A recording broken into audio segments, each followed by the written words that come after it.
ఇక్కడ కనిపిస్తున్న ఈ ఆటో ఉంది కదా, రోజుకి ఆటో నడిపిస్తే వాళ్ళకి ఎంత మిగులుతుంది, ఏంటిది వాళ్ళ కష్టాలు ఏంటిది ఒకసారి ఆయన అడిగే తెలుసుకుందామా. పేరు విక్రమ్. అన్న ఈ ఆటో నడిపించాడు ఎప్పటి నుంచి ఉంది? సుమారు 8-9 నెలల నుంచి 8-9 నెలల నుంచి. అయితే మరి ఇప్పుడు మీకు ఆటో ఎట్లా మిగులుతున్నాయా? ఇప్పుడు ఫ్రీ బస్సులు అవన్నీ గవర్నమెంట్ అట్లా తీసుకొచ్చింది కదా. ఫ్రీ ప్లస్ వల్ల ఆర్డర్లు కొంచెం తక్కువ అవుతున్నాయి. Ratings Rapido, Ola, Uber ratings కొంచెం తగ్గించినాయి. దాని ద్వారా ఇక గ్యాస్ పోను తక్కువలో అవుతుంది అంతా. మొన్న మరి స్ట్రైక్ చేసిరు కదా, అంటే వేరే ఊరు నుంచి వచ్చి వాళ్ళు ఆటోలు నడిపిస్తున్నందుక, అంటే దేని మీద చేసిరు వాళ్ళది? డిస్ట్రిక్ట్ ఆటోలు అవన్నీ సిటీలో వచ్చి నడిపిస్తున్నారు. దానివల్ల సిటీ ఆటోలు ఎక్కువ నడుస్తలేవు, అట్లా అవుతుంది. లేబర్ పని అవన్నీ చేసే వాళ్ళందరూ మామూలుగా ఆటోలు, షేర్ ఆటోలు అట్లా పోతుండే. ఇప్పుడు ఫ్రీ బస్సులు అయిపోయేసరికి ఆధార్ కార్డు చూపించేసి వెళ్ళిపోతున్నారు కదా, అది మీకు ఎట్లా దానికి ఎఫెక్ట్ పడుతుంది అంటారా? ఏమంటారు? దానివల్ల చాలానే ఎఫెక్ట్ ఉన్నది. ఓలా, ఊబర్ ఇట్లా చదువు రాని వాళ్ళు సిటీ వాళ్ళు ఆటోలు ఉంటారు కదా, వాళ్ళకేమో కొంచెం ఇబ్బందిగా ఉంటుంది.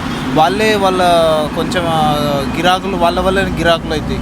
వాళ్ళే ఇప్పుడు ఫ్రీ బస్సు వల్ల వెళ్ళి వాళ్ళకు కూడా లేకుండా వాళ్ళు అక్కడ వెళ్తాయి. మరి ఇప్పుడు ర్యాపిడో అట్లా వచ్చినాయి కదా, ర్యాపిడో కానీ ఓలా, ఊబర్, వాటిల్లో మిగులుతాయా మరి మీకు? అంటే మీరు పోసే పెట్రోల్కి కానీ ఆయన ఇచ్చే ఛార్జెస్కి కానీ మీకు నడిపించే ఇప్పుడు 2-3 కిలోమీటర్స్కి అని చెప్పి 30-40 రూపాయలు అని అంటాడు.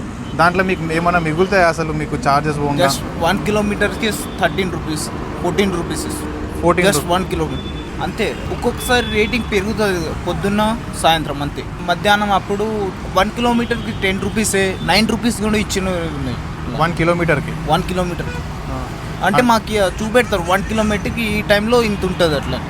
గవర్నమెంట్ ఫ్రీ బస్సెస్ గురించి కానీ లేకపోతే ఊబర్ గురించి కానీ ఏదన్నా మీరు ఫైనల్గా ఏమని చెప్పాలనుకుంటున్నాను? నేనేమనుకుంటున్నా అంటే గవర్నమెంట్ ఫ్రీ బస్ పెట్టింది ఓకే, ఏం లేదు. కానీ ఫ్రీ బస్ పెట్టిన నుంచి ఆటోల వల్ల ఈ ట్యాక్సీ వాళ్ళు ఉన్న వాళ్ళు ఎఫెక్ట్ అవుతున్న వాళ్ళకి, జస్ట్ ఎగ్జాంపుల్ చంద్రబాబు నాయుడు ఇట్లా మంచిగా 15,000 ఎంత ఇచ్చిండో కదా, అట్లా కూడా మన ఆటో డ్రైవర్స్కి, క్యాబ్ నడిపించే వాళ్ళకి కొంచెం సాయం చేస్తూ, అట్లనే ఫ్రీ బస్ పెట్టిన వాళ్ళకి కూడా కొంచెం క్రౌడ్, వాళ్ళు ఎన్నో వీడియోస్ కూడా చూస్తున్నాం, బస్సులో క్రౌడ్ ఎక్కువ అవుతున్నాయి. అట్లా అవి మేనేజ్ చేసుకుంటే మంచిదని నేను. ఫ్రీ బస్సెస్ వచ్చేసరికి అందరూ ఆధార్ కార్డు పెట్టుకొని అక్కడ నుంచి అక్కడ వెళ్తున్నారు, కానీ ఆటోస్ చాలా తక్కువైపోయినాయి. ఇప్పుడు వాళ్ళ లైవ్లీహుడ్, ఇప్పుడు వాళ్ళు ఇన్సూరెన్స్ పెట్టుకొని లోన్లు తీసుకొని ఆటోలు తీసుకొని నడిపించుకుంటున్నారు. మరి అట్లాంటప్పుడు ఇవన్నీ వచ్చినప్పుడు వాళ్ళకి చాలా ఇబ్బంది అవుతుంది. సో దీనికి సంబంధించి ఫ్రీ బస్సెస్ వచ్చడం మంచిదే, కాకపోతే వీళ్ళకి కూడా ఏదన్నా మంచిగా జరిగేటట్టు ఏదన్నా స్కీమ్ తీసుకొస్తే చాలా బాగుంటుందని నా ఉద్దేశం. See you next video. Bye.